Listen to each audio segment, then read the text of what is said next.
To be perfectly honest, he hadn't expected at all that the myth about the light at the end of the tunnel was actually true.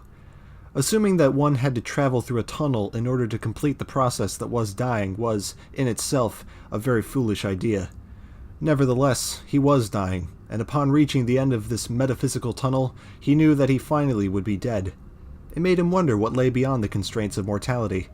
What world religion would actually have been right about the nature of the afterlife? As he grew closer, the light grew brighter. He knew that he was just a few short moments away from the edge of eternity. Suddenly, the light disappeared. He was returned to a sea of blackness. Seconds passed, and then the light reappeared. It seemed he had been still moving towards it even in its absence.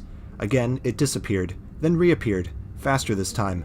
Off and on the light flickered, and as its pulsing intervals shortened, he began to hear a distant but growing sound. It was rhythmic and intense, producing a beat that was timed with the flickering of the light. As its pace quickened, the light began to strobe in a painful fashion. If he hadn't already been dead, the seizure this pulsating light would have caused certainly could have killed him. Just as it seemed the light couldn't blink any faster or grow any brighter, he found himself tumbling downwards rapidly, until his face was rudely greeted by a cold concrete surface. As the pain subsided, he managed to climb to his feet and survey the area around him. He found himself in the middle of what looked like a dance floor of some trashy nightclub, spreading out infinitely in all directions. Massive herds of people gathered in various locations on the dance floor, their swaying forms bathed in the shimmering glow of strobe lights and disco balls. A terrifying rainbow of colors swirled all around him constantly, originating from a distant object resembling a turntable. He found that, no matter where he moved, he never seemed to be any closer or further away from the phantom DJ. It was permanently fixed to the horizon. Intense, rumbling techno music blared at him from everywhere at once, systematically paired with the movement of light. Needless to say, he was overwhelmed, completely unprepared for the sights he was seeing. He had expected either clouds and light, or fire and brimstone, but there was no way he could have predicted this. His attempt at comprehension was interrupted when he felt a tap on his shoulder. "Hey, you must be the new arrival, welcome," said an energetic voice from behind him. He turned around to see the outline of what he could only guess was a person. As passing spotlights illuminated them, he noticed that they were wearing half-grungy, half-casual clothing and a pair of rather plain-looking glasses. Long hair trailed along the right side of their head, and with the lack of light, it was impossible to determine if the figure was a man or a woman. "What's going on? Where am I?" These were the only questions he could generate at that moment. "Where are you? You're dead, idiot! This is the afterlife. At least, the only one you're going to experience." The figure spoke harshly and with little regard to the utter confusion he was faced with. He looked around at the infinite stretch of colorful debauchery, wondering if this really was the afterlife, or just some extremely complex hallucination caused by a doctor's desperate attempts at bringing him back to the world of the living. "Really? Then who are you?"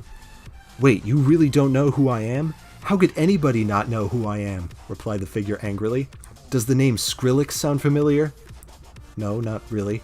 Thinking back, he had vaguely remembered hearing his son talk about something called Skrillex, but he had never thought anything of it. Ugh, what a disappointment.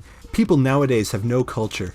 I spent over 30 years on Earth trying to enlighten humanity with my music, and now they've completely forgotten about me. So much for being a techno god. Skrillex flicked his hair back in disgust. "Whatever, doesn't matter. You're stuck here now for the rest of eternity, so you're bound to hear some of my music eventually. It's basically all that gets played." "Wait a minute, are you telling me that you're God?" The strangely feminine entity that stood before him didn't seem like the supreme being of the universe. If he really was God, it seemed as though he should have attracted a larger following on Earth. "Of course I am. If you had spent any time listening to my music, you would have known that. Are you stupid or something?" Before he could muster a reply, Skrillex raised his hand defiantly. "Don't answer that. It wouldn't help your case. I just assumed that you would have a bigger following back on Earth, if you really are God and all that." "So did I, but it looks like nobody understands the deep message I'm trying to convey through my music. What a shame."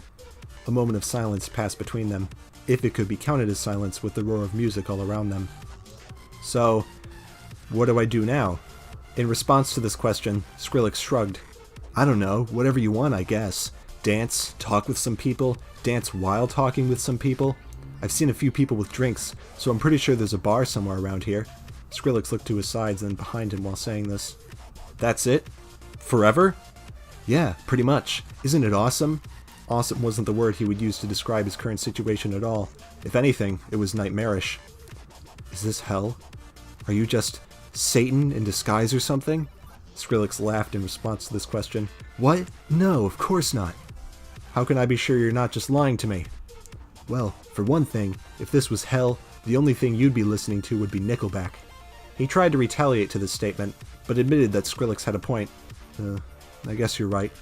Skrillex nodded. Cool, alright. Well, I'm gonna go and do lines of coke off a stripper's ass. Have fun. A passing strobe light temporarily blinded his vision, and when it returned, Skrillex was gone. He was left alone, in a surging sea of blinding light and deafening sound. It was only now that he realized how foolish he had been in life. He had assumed that the nature of the afterlife was determined by his real-world behavior, but now he knew that none of it mattered in the end. There was no heaven, hell, or purgatory, only the unending, constant roar of techno.